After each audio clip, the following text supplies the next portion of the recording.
Welcome to big TV. రాజకీయాలు కావాలా, హిందూ ధర్మం కావాలా అంటే హిందూ ధర్మమే కావాలని నిలబడేవాళ్ళు కొందరున్నారు. అలాంటి వారిలో మాధవీలత ఒకరు. మనతో మాధవీలత ఉన్నారు. మాధవీలత గారు నమస్తే. నమస్కారం అండి. కొండల్లో ఉండే కోనేటి రాయుడు పెద్ద కష్టాల్లో ఉన్నాడు. అంటే లడ్డూని ఒక గోవు, ఒక పంది, కొవ్వు కలిసిన లడ్డూల్ని ఇస్తున్నారంటే ఏమనుకోవాలి? వినాశకాలే విపరీత బుద్ధి అనుకోవాలి. మనిషి ఒక పైశాచికతనానికి అంతు లేకుండా పోయిందనుకోవాలి. మనిషి ఒక స్వార్థానికి హద్దు లేకుండా పోయిందనుకోవాలి. హైందవులు చేతగాని వాళ్ళము దద్దమ్మలు అనుకుంటున్నారు అని అనుకోవాలి. ఏం చేయాలి ఇప్పుడు? ప్రతి హైందవుడు లేచి జాగ్రత్తమయ్యి రాజకీయాలకు సంబంధం లేకుండా ఇది ధర్మము, రాజకీయాలు నిన్న మొన్న పుట్టాయి తప్ప సనాతన ధర్మము తారీఖు కూడా తెలియనప్పుడు పుట్టిన ధర్మం ఇది. దీన్నే కాపాడుకోలేని వాళ్ళము ఇండ్లేం కాపాడుకుంటాము, కుటుంబాలనేం కాపాడుకుంటాము, మా పిల్లలనేం కాపాడుకుంటాము, వంశాలనేం కాపాడుకుంటాము. మమ్మల్ని కాపాడే భగవంతుడికి అన్యాయం చేసిన వాళ్ళకి శిక్షించకుండా మేము మమ్మల్ని కాపాడమని ఆయనని రేపు మొహం వెళ్ళి ఏమని అడుగుతాం ఇంకోసారి ఆ వెంకటేశ్వర స్వామిని? చెప్పండి. కాబట్టి రాజకీయాలకు అతీతంగా ఒక సామాన్య మానవుడు నిద్ర లేచి జాగ్రత్తం చెందాలి. నిదుర లేవరా హైందవుడా, నిదుర లేవరా, ఇంతే చెప్పగలను. ఎందుకు ఇంకా నిద్రపోతూ ఉన్నారు? చెప్పండి, ఏం జరిగింది? నా బోర్డు దగ్గర ఒకటి గొంతు చించుకొని అరుస్తోంది 3 రోజుల నుంచి.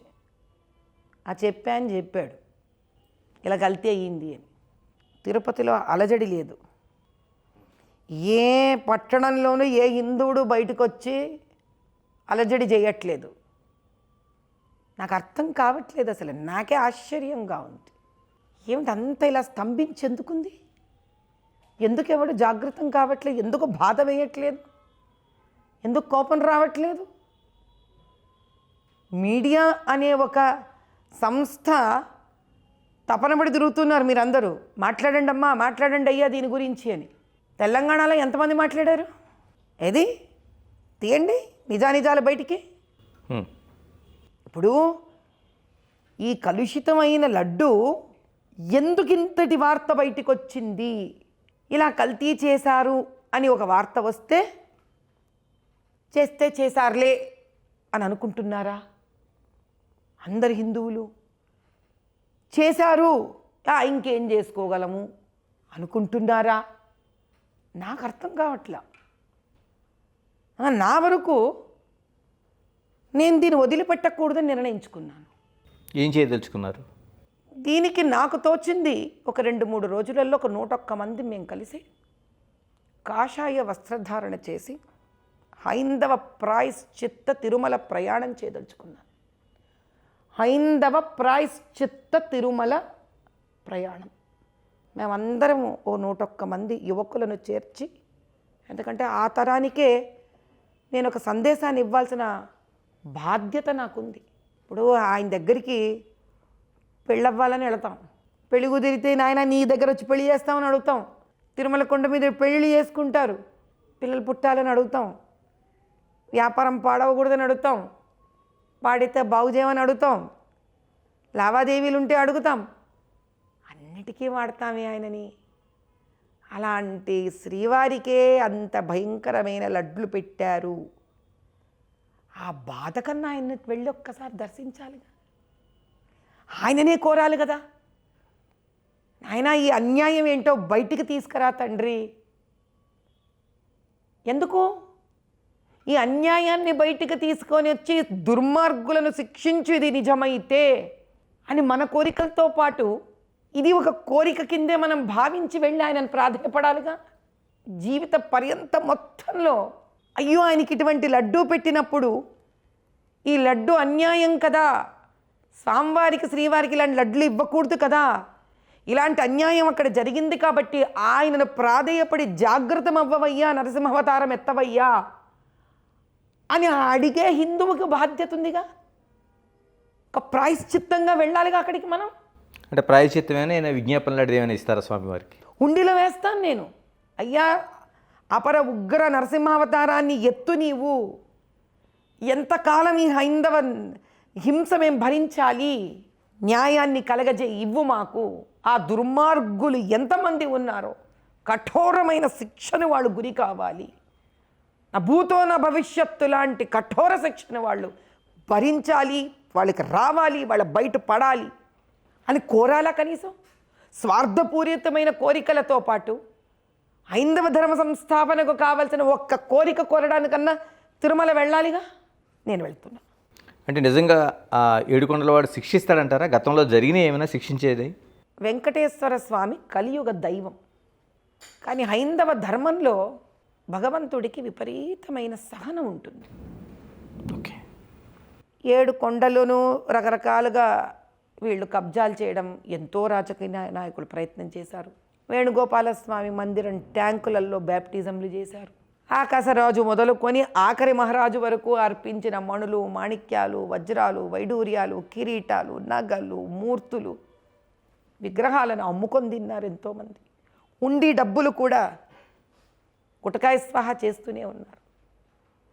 అప్పటి వరకు కూడా సహించిన ఆయన విచిత్రంగా ఆ లడ్డూలో జరుగుతున్న అన్యాయాన్ని, అటు బాలరామచంద్రుడికి 2 లక్షల లడ్లు పోయాయి అయోధ్యకి 2 లక్షల లడ్లు పోయాయి. ఏంటి ఈ ఆవు పంది కొవ్వులతో ఉన్నవే? 500 మంది కరసేవకుల ప్రాణత్యాగంతో వచ్చిన బాలరామచంద్రుడి ప్రాణ ప్రతిష్టాపన. అది విగ్రహం అనుకుంటున్నారు అందరూ. ఆయన ప్రతిష్టాపన అయ్యాక ఎన్ని బయటపడ్డాయో. ఇప్పటికీ మొదలయ్యింది హైందవ ధర్మయుద్ధం మొదలయ్యింది. ఇప్పుడైనా హైందవుడు నిద్రలేచి, జీవితమంతా కోరికలు కోరుతాం కదా ఆయనని, ఒక్కసారైనా ఆయన దగ్గరికి వెళ్ళి ఆయనను దర్శించి ఆ ఉండిలో ఆ లేఖను వదలాలి. ఏదో ఒక అయ్యా దీనికి ఈ దుర్మార్గం నిజమైతే దీని బయటకు లాగు, దీంతోపాటు ఎన్నెన్ని అత్యాచారాలు జరుగుతున్నాయో తిరుమల కొండ మీద బయటికి లాగు, వాడిని శిక్షించు అని ఒక్క కోరిక, ఒక్క పత్రం సనాతన ధర్మం కోసం, హైందవ ధర్మం కోసం ఆయనని జాగృతం కావయ్యా అని అడగడానికన్నా వెళ్ళాలి కదా. మాధవీలత గారు, అంటే ఒక నేతిలోన కల్తీ ఉన్నది. అంటే ఒక సీఎం తన సాక్షాత్ నోటి నుంచి వెల్లడించాడు. ఆయన కొన్ని రిపోర్టులు చూపిస్తున్నాడు. వీటిని నమ్మడం ద్వారా మనం నిర్ధారించుకోవాలా? ఇంకేమైనా మనం చేయాల్సిన అవసరం ఉందా? 320 రూపాయలకు ఎవడయ్యా ఆవు నెయ్యి అమ్ముతున్నాడు? నాకు తెలిసి మీరందరూ వివాహితులే. జీవితంలో మీ ఒక 3000 రూపాయలు కాదనుకోండి, దయచేసి మీ ఇంటికి వెళ్ళాక మీ భార్యతో చెప్పండి, ఓ 30 లీటర్ల ఆవు పాలు, అంటే ఒక రోజులో చేయలేరు పాప, ఇంట్లో ఒక్కళ్ళు స్త్రీలు ఉంటే ఓ 10 రోజులు, రోజుకో 3 లీటర్లు ఒక 10 రోజుల పాటు, అందరికీ చెప్తున్నాను, రోజుకు ఒక 3 లీటర్లు, ఒక 3000 రూపాయలు వెంకటేశ్వర స్వామి పేరు తీసుకొని వెళ్ళి కావాలంటే ఆ నెయ్యి హుండీలో వేయండి.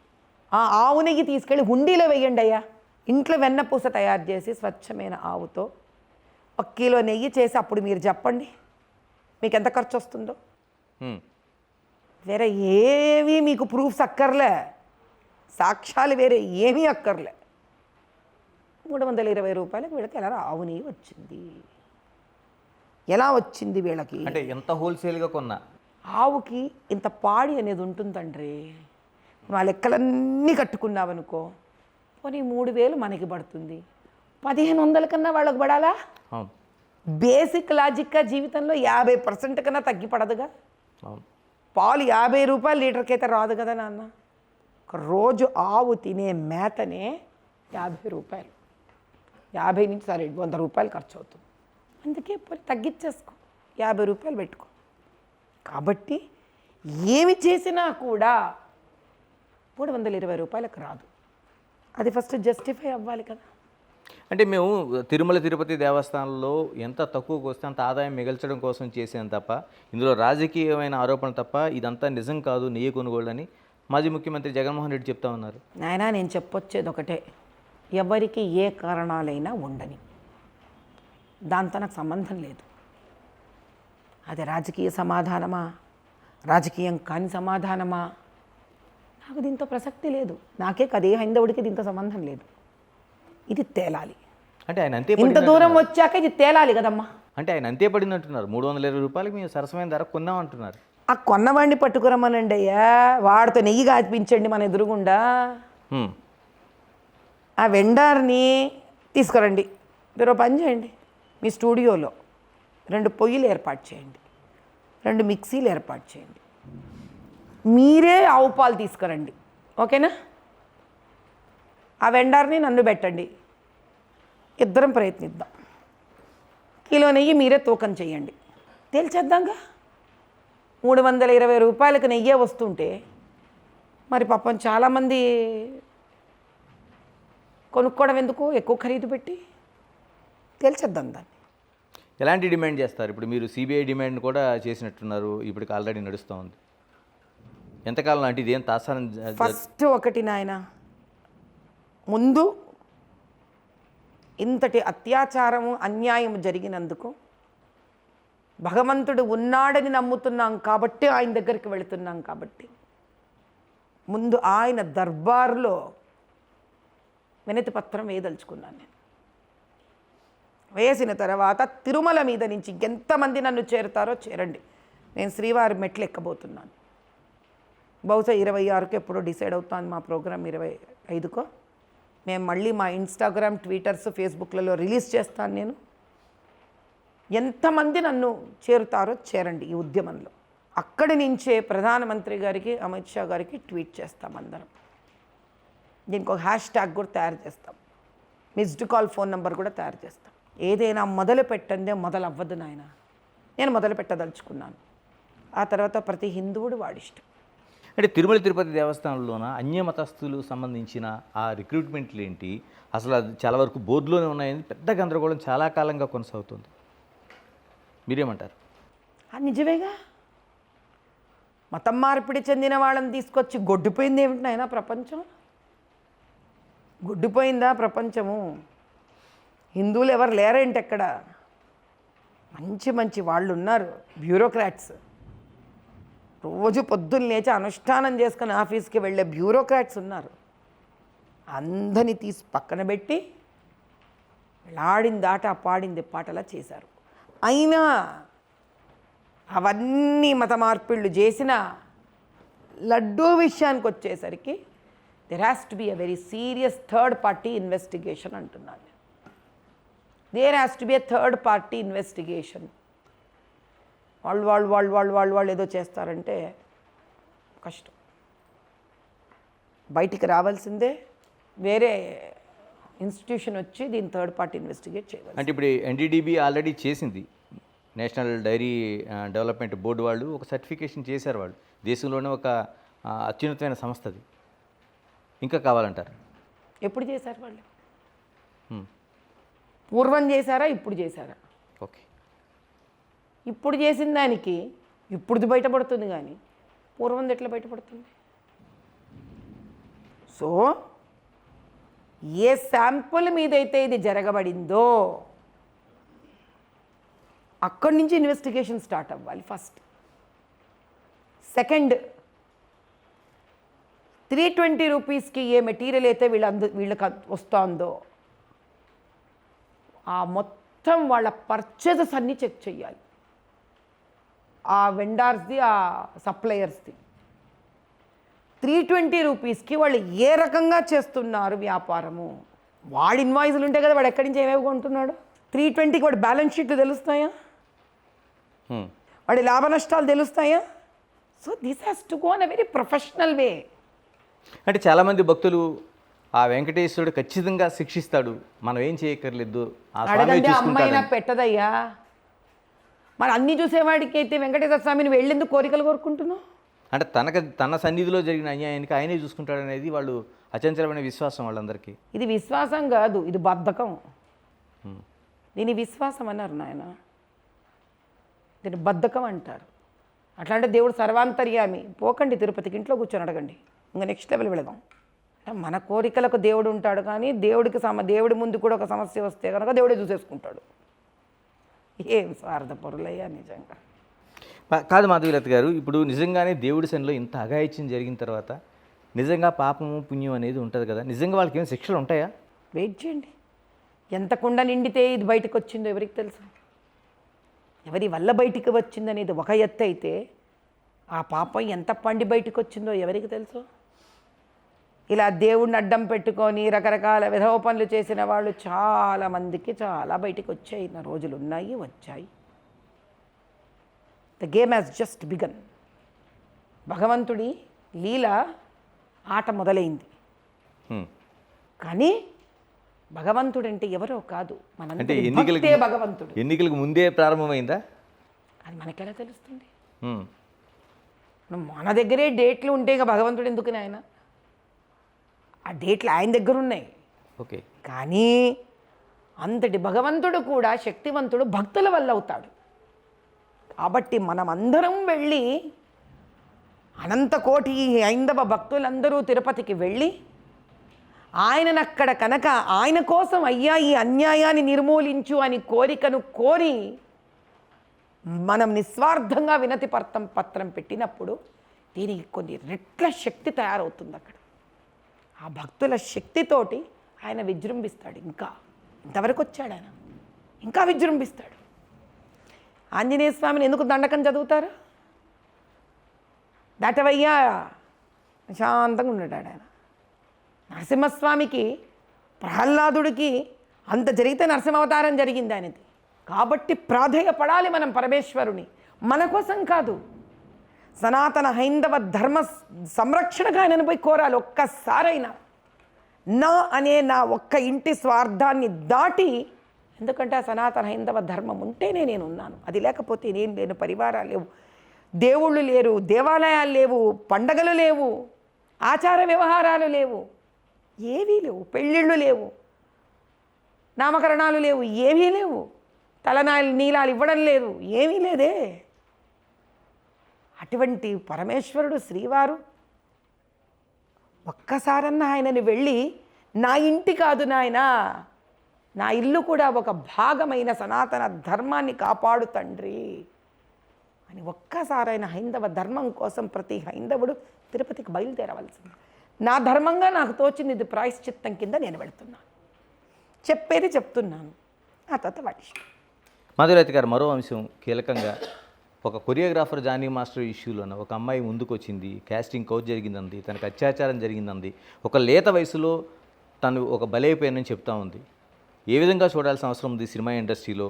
మరోవైపు చాలామంది ఇది ఒక లవ్ జిహాద్గా దీన్ని చెప్తా ఉన్నారు. ఏ కోణంలో చూడాల్సిన అవసరం ఉంది? ఇటువంటి వాటిపైన ఎలాంటి విచారణ జరగాలి? నాయన, దీనికే ఇది ఒక చాలా పెద్ద విషయం. ఇది కొరడా తయారవుతుంది, వస్తాను నేను. ఇది తిరుమల తిరుపతి దేవస్థానంలో లడ్డూపై జరుగుతున్న ఏదైతే ఆ నాణ్యతకు, మరోవైపు ఆవు, పంది, కొవ్వుకు సంబంధించిన వాటితో తయారైందన్న ఏదైతే ఘట్టం జరుగుతుందో, ఇది ఖచ్చితంగా ఆ వెంకటేశ్వరుడు శిక్షిస్తాడు. మరోవైపు తను హిందూ ధర్మ పరిరక్షణలో భాగంగా ఒక యాత్ర చేస్తాను, ఆ స్వామివారికి ఒక విజ్ఞాపన సమర్పిస్తాను. మరోవైపు ఈ ఎటువంటి ఏదైతే లోపం జరిగిందో దీనిపైన మొత్తం హిందూ అంతా ఒక ఏకతాటిపైకి వచ్చి దాన్ని ఒక ఉద్యమంలా చేయాల్సిన అవసరం ఉందనేది మాధుర్యతి గారి అభిప్రాయం. Signing off, keep watching big TV. This is Ganesh.